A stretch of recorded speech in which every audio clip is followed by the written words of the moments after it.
Hi, welcome back to Serger Tip Clips. Do you have an upcoming project, or maybe you've had one in the past where you wanted to use a button and loop closure, but you felt that a thread chain loop was a little too delicate and possibly fragile for whatever project it was, and maybe you resorted to using a ponytail holder or something thicker than you really wanted?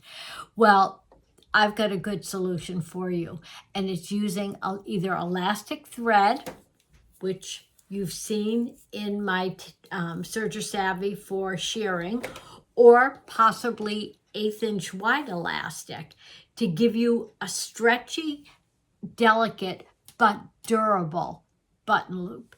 So I'm going to show you those. Here's a preview of coming attractions. We'll take a close-up look of that one. This one's the narrowest one with these pretty pearl buttons.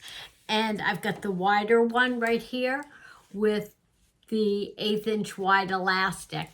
So let's take a look at these up close first, and then we'll go to the machine and look at them and how they're created. Let's take a look at the components up close. This is the elastic thread. Again, this is what I used when I did the video showing how to do shearing. And it's thin, it's very stretchy, easy to use, believe it or not, on a serger. And that's what we use for the delicate button loops. And I'll show you a sample of that. This is with 12-weight decorative thread in my lower looper and Serger cone thread in my right needle. And you can see that kind of twirly, I think it kind of reminds me of a candy cane effect of the stitching and how it twirls around the elastic. And I just think that's super pretty. I really like it a lot. I did this in a different color as well. This is kind of a rose color that doesn't show up super well against this color fabric, but let's just show you and see if you can see it. It's really pretty. Now, the flat elastic is the 1/8 inch wide elastic. Easier to control, certainly. Not quite as delicate as the elastic thread, though. Let me move these aside.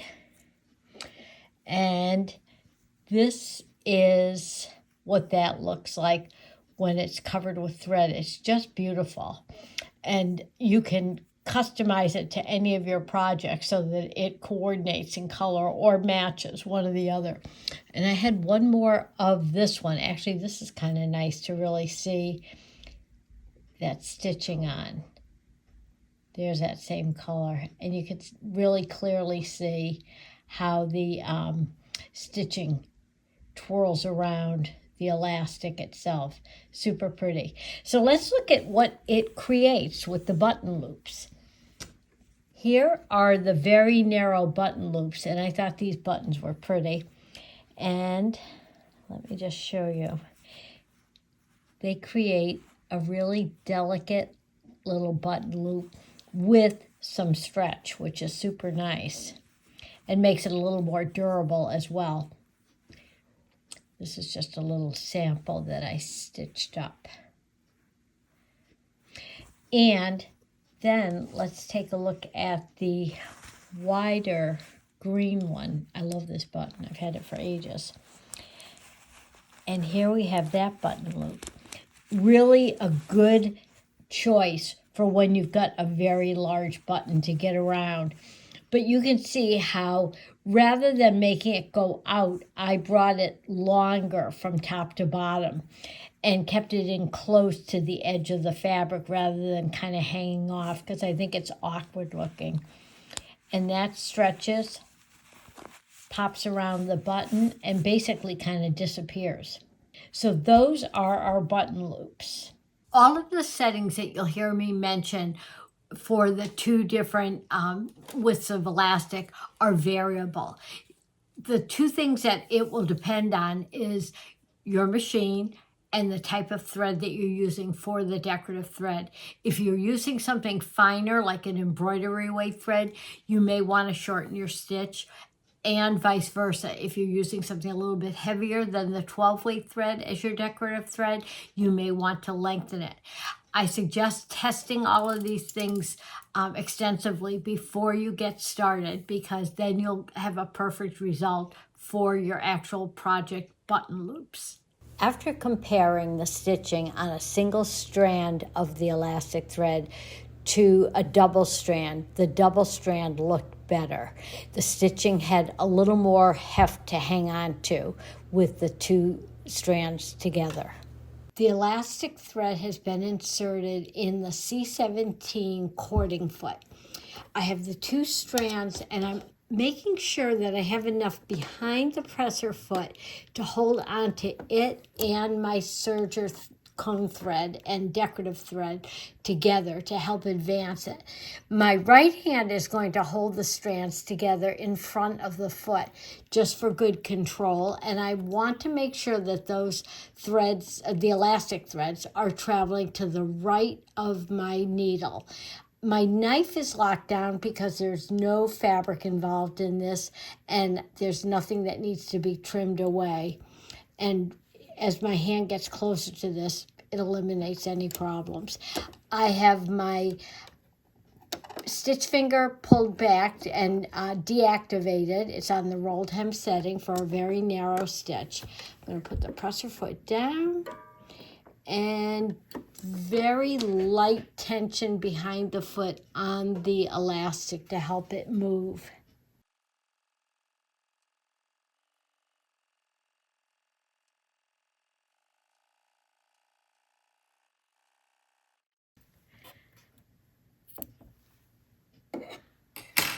Let's take a look. This looks pretty nice. And you can see almost like that little candy cane effect of how the thread twists as it stitches, because the elastic is actually twisted. So I'm going to blast this with a little bit of steam to get the elastic to shrink back to its original dimension. The next button loop we'll do is with flat 1/8 inch wide elastic. This is actually a little bit easier to control than the elastic thread is under the foot. And speaking of the foot, you see I've changed to the clear foot, because this, even though it's still pretty narrow, it was just a hair too wide to go through my cording foot and travel freely. There's a little bit of resistance, so I found the clear foot worked well. A couple of other changes. I'm now on stitch number 13, the 2-thread rolled hem. Stitch length is 1.2.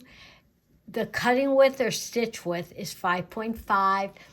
And I've adjusted the tensions a little bit. I've increased the right needle tension to 5.5 and raised the lower looper tension to 4.6. Serger cone thread is in the right needle. The decorative 12-weight thread is in the lower looper. So let's try this and see how it looks.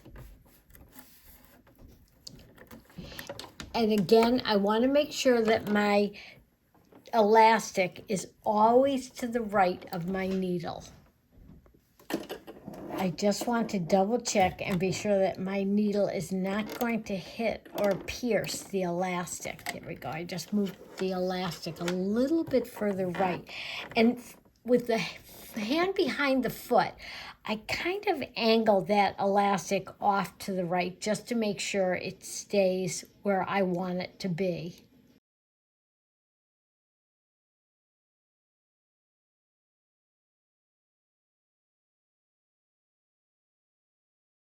The flat elastic is a little bit less persnickety than the elastic thread is. And look at that beautiful coverage. There's the front and the back. That's the front. Here we have the back. So you can see there's no elastic peeking through there. And again, no stretching on the elastic as it's being stitched. Just help it advance. These button loops, because they're customized to your project, are very versatile. I could see these on bag closures, jackets, even dainty evening wear would be beautiful. So I hope you'll try them out. If you have any questions or comments, leave them below. I'll get back to you quickly with an answer. If you haven't subscribed yet, I hope you will. Thanks for joining me today. Happy sewing and serging.